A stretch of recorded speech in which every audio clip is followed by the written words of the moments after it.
Microsoft Security Copilot. Do you really need AI in your SOC? If you're putting AI in your SOCs, wow, those are some high-tech SOCs. Our speaker today is Thomas Dang. Currently works as a security architect for the Yukon Government in Northern Canada, so he knows even more about cold weather than we do.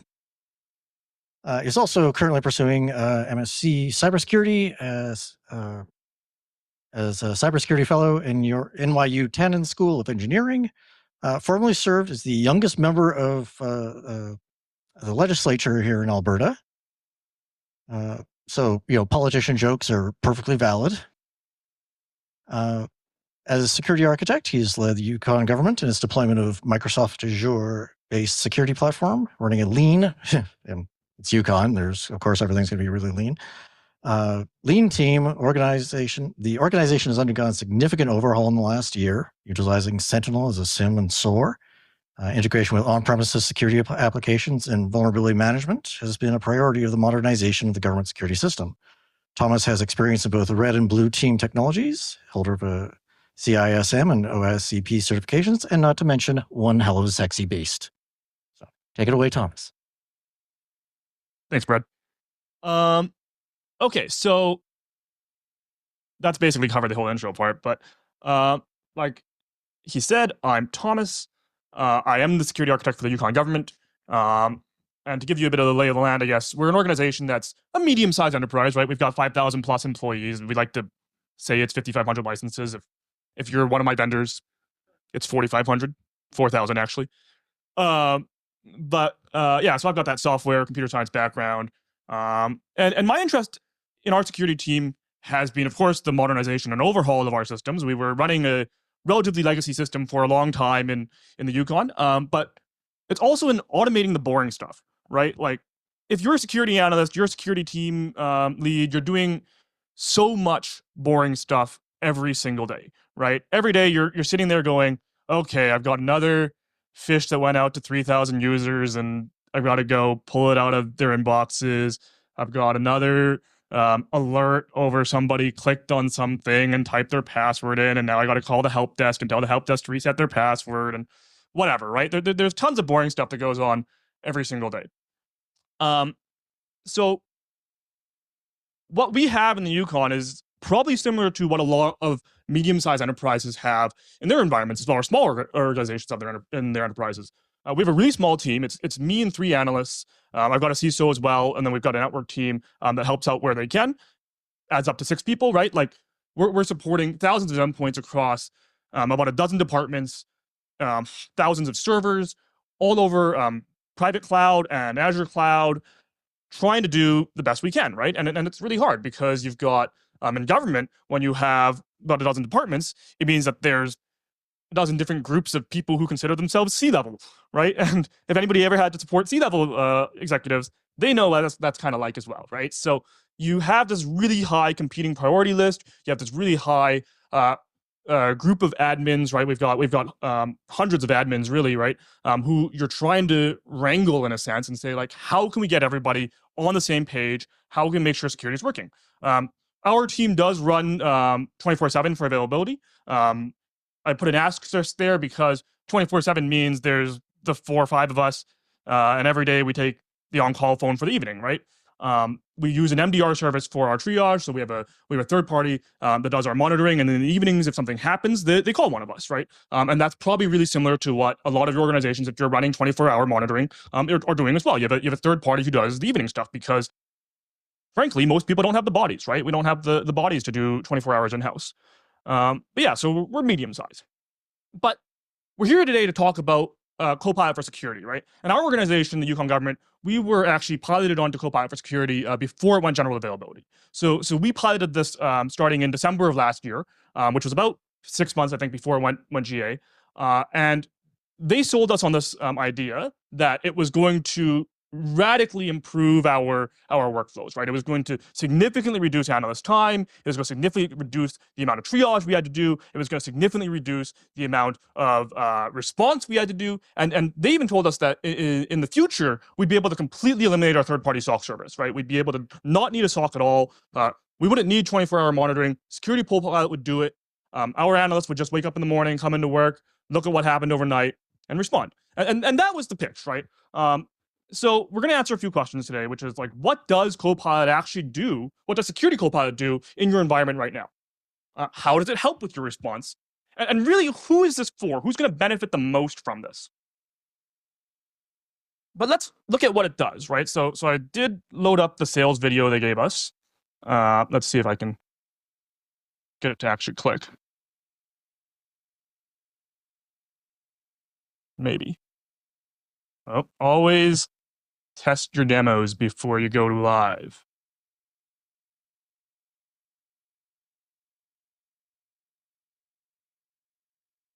Oh, my screen's gone black. Over here.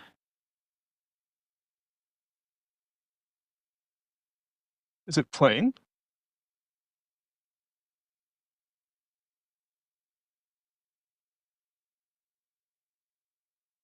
I can't see what I'm doing.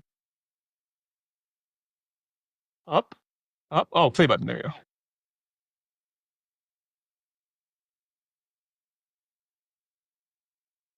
All right, I got it. I swear I work in tech. Maybe the reception's going to hate us today, but I'm going to talk to you a little bit about what it does for us in our environment. That screen is not working. I don't know why, but I will talk to you a little bit about our environment and what it did for us. So basically, you're given access to this like ChatGPT Ask. It's backed by ChatGPT is the back end for the engine screen that's on their custom portal, right? It's the secure. I think it's securitycopilot.microsoft.com or whatever it is. So you go to that screen and you get access to these playbooks, these list books, and the playbooks are able to basically inject a bunch of prompts into it automatically, right? So they've pre-written some. You can pre-write your own.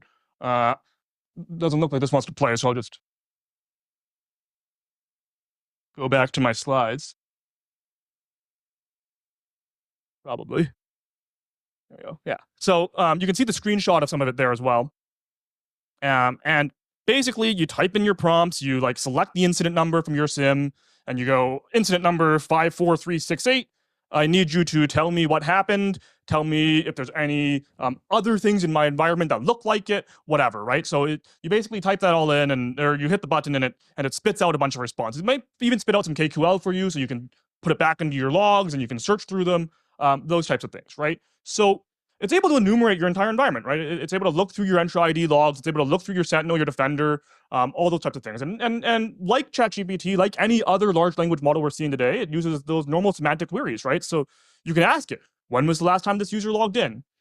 What IP address was this user using when they logged in, right? You can do all those types of things you would expect to be able to do with a large language model, and it works in a sense, right? Like it does that for you. It does that.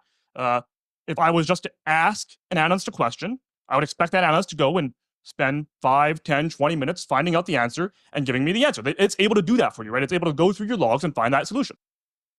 But the question really becomes like, how does it help, right? Like what are the advantages, right?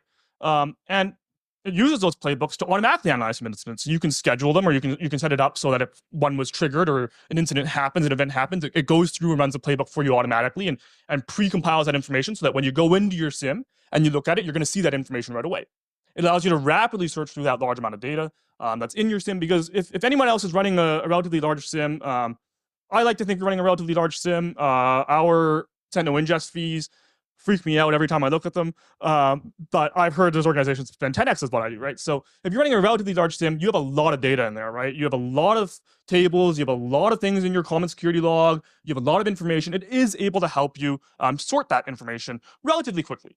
And the really nice thing about Security Copilot is that unlike if you're using a traditional large language model that's just publicly available, you go to chatgpt.com or whatever, you don't have to sanitize your data, right? You're not worried about, is my data going to be fed into some training model? Is my data going to be fed into something that's going to leak later, right? You're not sanitizing your data. You're just saying, hey, what's happening in my environment? Like, tell me right now and go through my logs, and I'm not worried about any of that stuff. So I guess the question becomes like, who is this really for, right?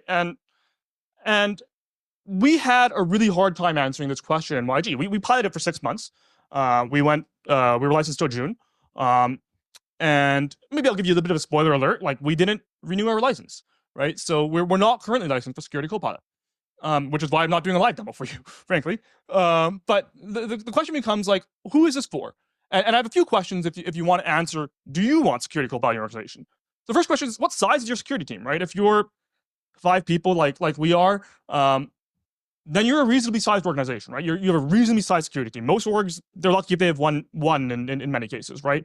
But the size of your security team is going to make a big difference on how you answer this question, because does your analyst have time to go and actually respond to every new incident they get, or are they bogged down in vulnerability management all day? Like, or are they, or are you an organization that has multiple teams of security people, where you have a vulnerability team, you have a incident response team, you have a threat management team? Like, do you have teams? Those are big questions, because organizations that are slightly larger, with larger teams that have more things going on, they might see more benefit from this, right? Because they'll benefit from being able to consolidate their data. They're going to benefit from being able to not have to go back and forth between as many people. They're going to benefit from being able to simplify that workflow.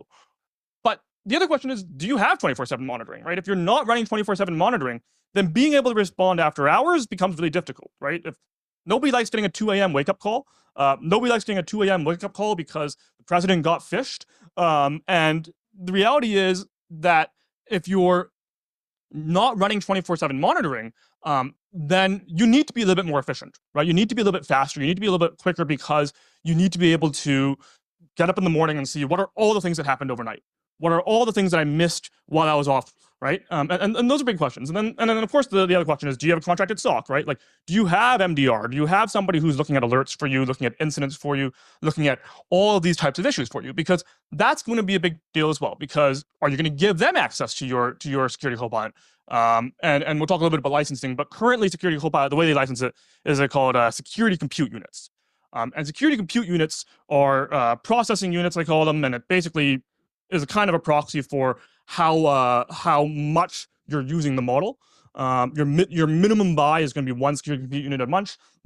They recommend at least 3, and those are continuous. You continuously have to pay for them, right? So if you have a lot of analysts on the MDR team, if you have a lot of analysts in-house, you're buying more SCUs, right? And if you're buying more SCUs, it obviously costs more money, right? So is your SOC going to get benefit out of this? Are they going to use this? Those are big questions, right? So what did we find?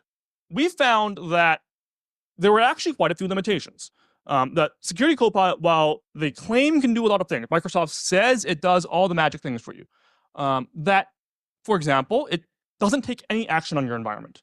Right now, it's not set up to take any action on your environment, which means that it'll triage for you, it'll answer questions for you, it'll tell you what it thinks is happening, it'll tell you what it thinks you should do even, but it will never take an action on your environment. And you can't even write an automation to make it take action on your environment, right? Like, you really cannot, they really don't want you using Copilot in an active way. They want it to be a passive observer. They want it to be reading and reviewing and having a human in the loop, not on the loop, right? They want a human to be able to take action every single time. And that's, I think, probably a good thing in general. I don't think that's a bad thing. The AI models aren't as good as an analyst, not as good as somebody making a judgment call on what the actual issue is. But that is a limitation in the sense of, if they're selling it as a 24/7 solution, a solution that's going to replace your SOC, replace your 24-hour monitoring, and it can't take action in your environment, it leaves a big gap, right? It leaves a big gap in your after-hours response. It leaves a big gap in your automations, and it leaves a big gap, right? So I guess the question, like, was it worth it for us? I gave you a bit of a spoiler earlier, but we didn't renew our license, right? It was frankly pretty expensive. But how did we actually try to use it, right? And let me tell you a bit about how we tried to use it. We used it in-house, of course. My team used it directly, but we also gave access to our SOC, right? So our SOC used it quite a bit more than us, because they triage all our incidents. They see a lot more incidents. And they said for them, it was beneficial in the sense it was a little bit faster. They were able to be a little bit more efficient. They would maybe save, instead of saying 20 minutes on triaging an incident, they would spend 15, 10 minutes, right? So they'd save half the time, 5, 10 minutes an incident, which we're escalating about 9 incidents a day. They're investigating about 20 of them, right? So if you're looking at that, yeah, it saves a few hours every day for your analysts, which isn't nothing, right? It's not nothing. But for us, we asked them, what are you actually using it for, right? How does it save you that time? What is making it effective for you? And I said, well, really, they're using it to write KQL. They're using it to say, I need to search through my SIM, find these results or whatever, find these, how many times this user logged in, those types of things, right? So they're using it to write queries that they would have had open in their notepad next to them all day on their second monitor or whatever. Instead, now they're just typing it into Security Copilot, and it spits out the result instead, right? So yeah, it saves a few minutes in terms of they're not copying and pasting, trying to fix the query a little bit, change the user ID, whatever, right? Saves a bit of times like that. But really otherwise, and you don't have to sanitize your data if you do want to ask a large language model for advice. So that was what the analysts found as well. They didn't have to sanitize their data, they liked that. But really they said beyond that, there wasn't, for them, as big of a value because they said, our analysts do this every day. Not every client for our SOC had Security Copilot, and we were early access, of course, so most of their clients didn't have Security Copilot. So they said, our analysts are very used to writing KQL. They're very used to searching through our SIM already, searching through our logs and analytics. They're pretty good at it, right? So when we heard that, we said, okay, so really you're telling me saves you 5 minutes every incident, but for every other client that doesn't do it, you're doing the same work you would be doing anyways. You're not finding this like really huge improvement, and it doesn't really affect our escalation times by, for us, we thought a significant amount. But okay, we were like, okay, so we're not finding this huge value. We're certainly not finding, and I didn't load up the price page, but it's $3,900+ per SCU per month, Canadian, which works out to just around 12K once you add in taxes. If you pay taxes as an org, once you do that, it's all about 12K a month just at the base level, the 3 SCUs of what Microsoft recommends, right, to run this, right? So we're like, is it worth $12,000 a month or more? I mean, some organizations, if you're a large organization, maybe you're buying $500,000 in SCUs, right? Like the money adds up really fast. And we said we're probably not getting $12,000 a month worth of time out of this, right? Because if you're talking $12,000 a month, that's for most orgs probably 2 analysts, right? Two or more analysts, right? So you're probably going to be able to get more out of hiring 2 people than running Security Copilot, right? 2 people are going to be able to do a lot of things that saves more than 5 minutes times 10, 20 incidents a day. So that was a big consideration for us. But we thought, okay, we do like it though, right? We use it for things like, if I have to write a report, for example, and you have to write a lot of reports when you're in the government, if I have to write a report, I like to say like, oh, can you just summarize the incident for me, and not having to sanitize the data or anything, just like summarize the incident, give me the template for putting this into a Word doc, and I'll just like copy paste it and edit it, and then I'll look it over. That's something that actually saves me maybe 20, 30 minutes every time I have to write an incident report, right? So what alternatives could exist, right? How could we do this in a more cost-effective way? What's a different way we could do this? Well, it turns out, obviously, if you're using Sentinel, if you're using a SIM, they usually have some sort of automation system. Sentinel uses what they call playbooks, runbooks. The Logic App system is how they're integrated into Sentinel. And they have an Azure OpenAI endpoint, right? That's built into Microsoft as well, right? And you can go generate your OpenAI key. You pay your 0.03 cents a token or whatever, and you write your own playbook. And then you say, okay, so I know that I need it to be able to query the last 5 related logs, the last 10 sign-ins for any user that's related to it, anything like that, right? And then you go in and you generate your little logic app, and you say, okay, go and get all the alerts that are associated with this incident, run the query, pull all the text data out, pump it into the Azure OpenAI endpoint, respond and create a comment, and tack it onto your incident. And then when I open my incidents, now it says, oh, this incident had these things. I recommend you do those things. And yeah, there's a little screenshot there of what that looks like. Ignore the button that I forgot to take out. But and I've sanitized this data here. But from an incident that happened today, it just says like, look, this incident is characterized by a malicious email attachment that was quarantined by Defender. The email was tagged as whatever and had this initial access category. The IP address associated with it had an abuse IPTB score. This was the recipient, this was the sender, this was the IP address. Here's the playbook I think you should use. Here are my recommendations for containment. And I just added it as a comment, right? So I just open it up and I see that. And then we thought to ourselves, okay, so let's compare this like homebrew DIY, I hacked it together in a day solution to what we're buying for that $12,000+ a month, right? And let's say, so the homebrew solution is cheap. It's really not that difficult to implement if you're familiar with Logic apps, you're familiar with Sentinel and playbooks. But it's more limited in what it can do, right? It's not automatically writing all this QQL and querying through your environment. You have to do a lot of that yourself. You have to be able to think about what types of things you want to search for before as you write your playbook. And it's still going to be usage-based pricing. Of course, it's relatively cheap usage-based pricing. It's maybe hundreds of dollars a month, depending on how many incidents you're pushing through it, compared to tens of thousands. And if you really wanted to, you could even have it take action in your environment, right? By writing the playbook to take a response from OpenAI and then have it do whatever you want, right? You can take that response and add it as an action and have your playbook take that action, right? So you could have it take action in your environment. Of course, all the caveats included, be extremely careful. But let's compare that to what we were getting for this enterprise level solution, right? So Security Copilot, what are the nice things about that? It's built in. You don't have to write anything, right? It just works. You click the link in it, and it does the thing. It has some nice integrations, right? And actually, Microsoft wrote a bunch of integrations for playbooks even to Security Copilot. So you can write a playbook and say, send the output of this playbook to Copilot, and then get the response back as text. And you can do that in a playbook, which is great, but it's almost exactly the same as what I wrote on the OpenAI endpoint for 40 cents a request instead of $12,000 a month, right? It's easier to use. I'll give it to that. Like it's got this nice UI. You just go in and you type in your incident ID, and it even recommends playbooks for you.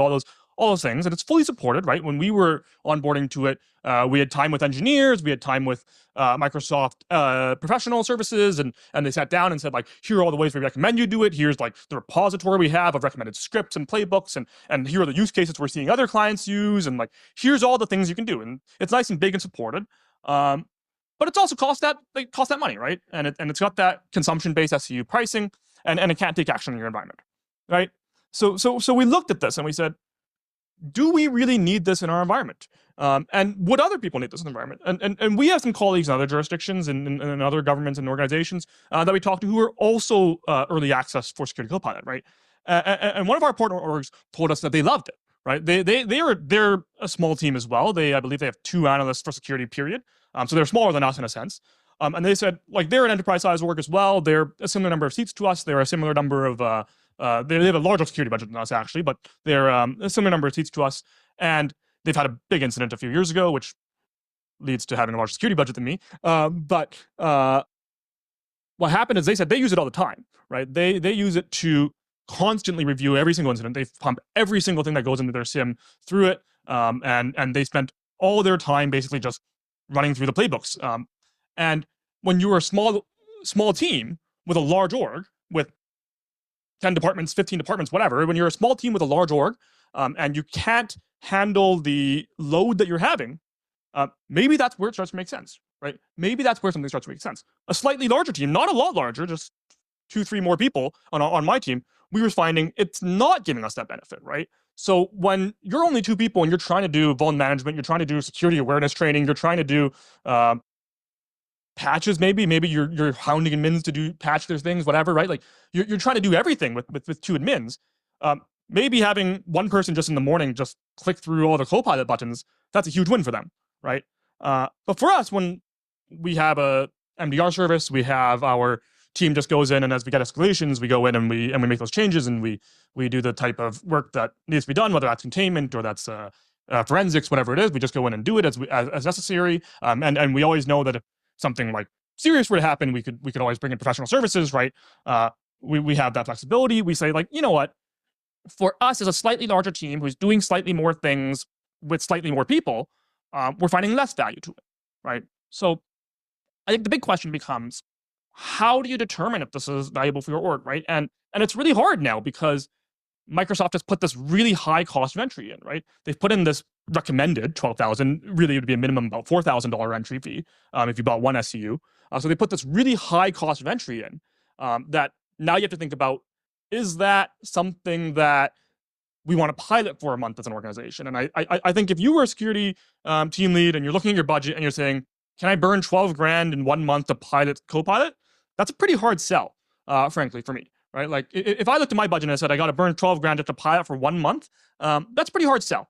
But I think if I was a team where I said, okay, I've got that amount of money and I need to decide between hiring 2 analysts or buying Copilot, I think it becomes pretty clear pretty quickly that the amount of work 2 analysts is going to get done is going to be more than what Copilot is going to do, right? It is going to do for you. But if you're an org that, for some reason, geographically, like it's where we are, it's really hard to hire 2 people, or it's really hard to find 2 people that are willing to come work that are skilled and trained, and you don't have to invest, I don't know, 1, 2, 3 years of training into, then maybe that changes the equation too, right?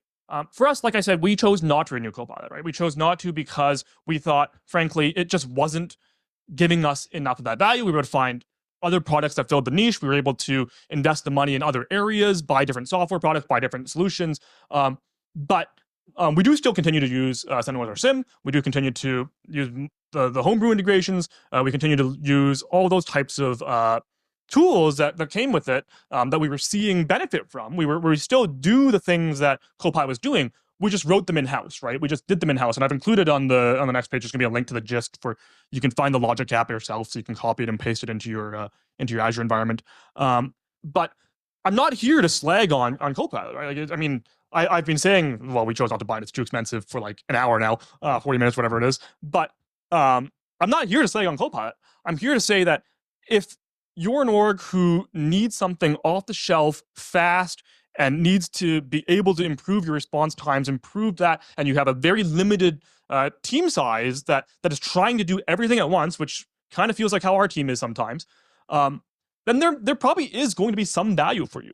But what I can't tell you today is, or I couldn't tell you without like knowing the deep details of your org, is whether that value is worth it over trying to go do recruitment, whether that value is worth it for you over trying to do something else with that money, right? In terms of whether I think that the future of Security Copilot is going to do more things, right? Like they keep saying, Microsoft keeps saying it's going to replace your SOC. It's going to replace your SOC. That's what they were pitching us on during early access. That's what they pitched us on when we tried to renew it. They said, if you keep buying it right now, it's going to replace your SOC. In a year, it's going to replace your SOC. In 2 years, it's going to replace your SOC. That's what they were telling us when we early accessed it. That's what they pitched us on when we tried to renew it. And I'm here to tell you, I frankly don't think it's going to replace your SOC. I don't think AI is going to replace analysts. I don't think AI is going to replace your juniors, because even if it could do, and it does in some ways, and in many ways it does do the equivalent work of a lot of the juniors, what it's not going to replace is that you're going to need those juniors to turn into seniors at some point, right? You're going to need those people to continue to grow in your organization so that they can go and lead a security team in the future. You're going to need someone that when hopefully you retire, they're going to be able to run the org and do the security operations, right? So if you rely too heavily on these types of tools, and if the industry in general relies too heavily on these types of tools, we're going to run into a problem where we have this complete skills gap between juniors and seniors, and we're going to run into a situation where it becomes almost impossible to fill that niche, right? And when we look at these products and what they're selling to you, I also just don't think that we're ever going to really trust as analysts, as security operations people. I don't think we're ever going to trust the AI to take action in our environments, right? Like I know the automations I write myself lock me out of my systems constantly because I do something stupid or I do something silly that one of my automations picks up and now my account's locked and I have to go call someone else to unlock me or whatever, right? Like I do that constantly already. Now you throw AI into the mix and it's going to be taking a ton of actions that you don't really understand why they're being taken.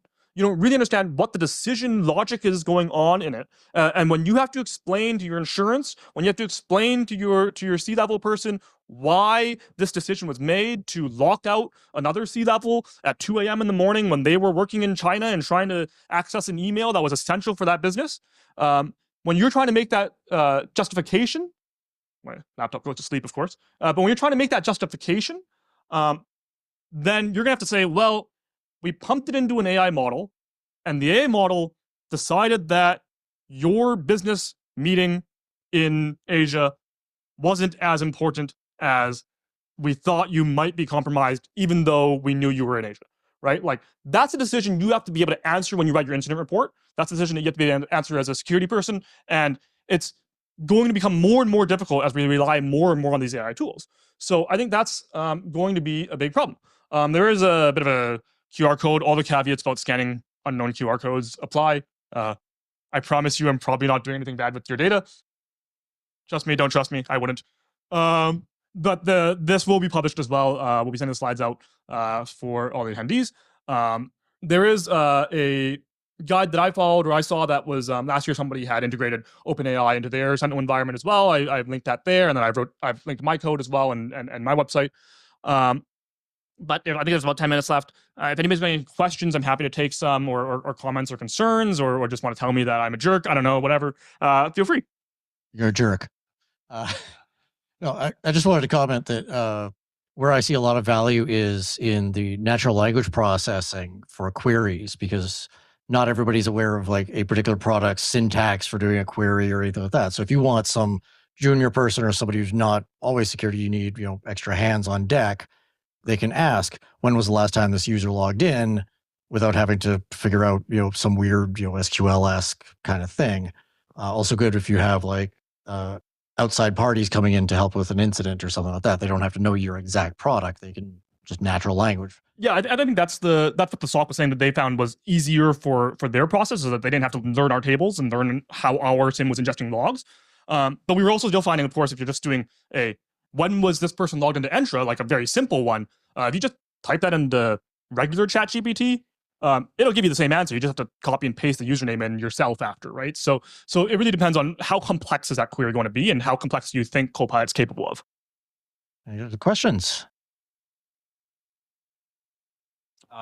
This is just about like what the value of the product actually is, and like from your perspective, having actually used it, what was like the major significant difference between the free to use language models, and then what would you value the cost at that you would pay for your organization? Like, is it $2,000 a month? Is it, because you said it's $12K a month, which is significant.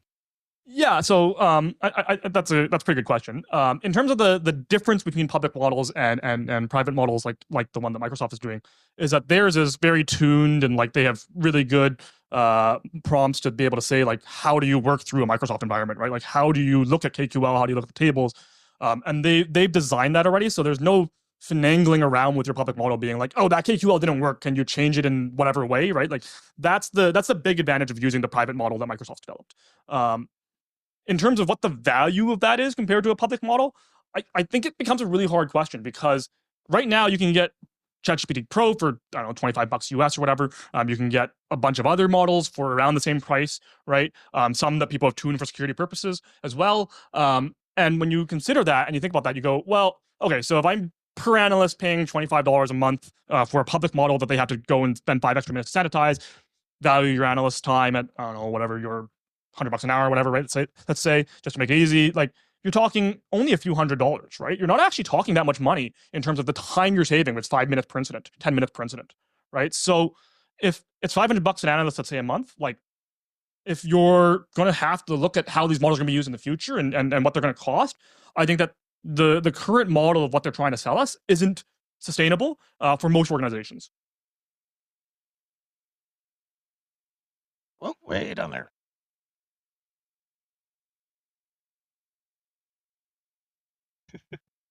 Do you think that Copilot could take somebody who's operating at a very low analyst level and bring them up a couple of notches?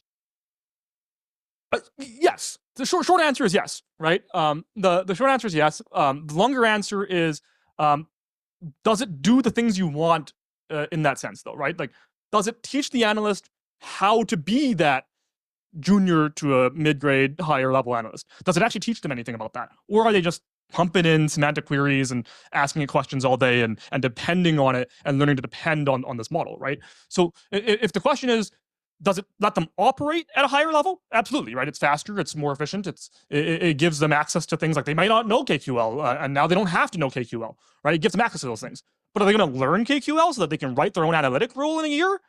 No, they're not going to do that either, because they're depending on the model, right? So it does make you more effective, but there are limitations in terms of it's going to cost you that in employee training, employee growth, and all those things that you're going to have to invest in anyways, right? So now you're paying for extra Microsoft training, you're paying for extra time off, whatever, to go to those trainings or certifications, so they can learn those types of things as well.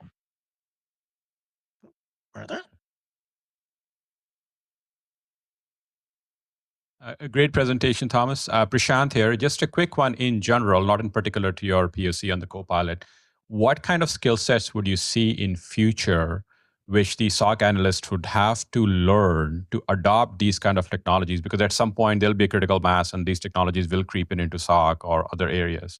So would it be prompt engineering? Would it be learning the models? Would it be more understanding how to write the right queries to get the right results? So what, in your opinion, would be the right skill set to learn?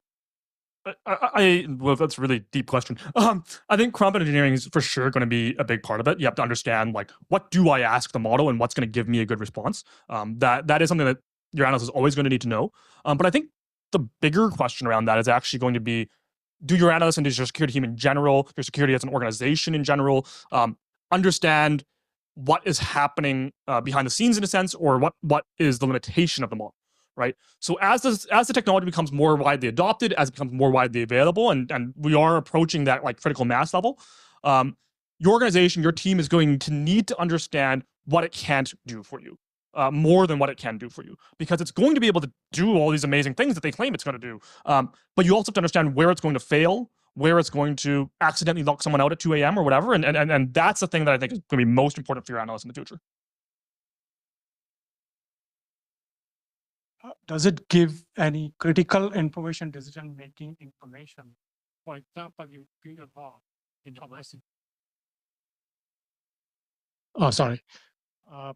For example, of server logs, you feed the server logs, and can you tell which vulnerability it exploited, what was the payload, and what happened before that, and what happened after that? Yeah. So the question is, can it tell you, like, if you're feeding your server logs into it, can it tell you critical information like what happened before, what happened after, all those types of things?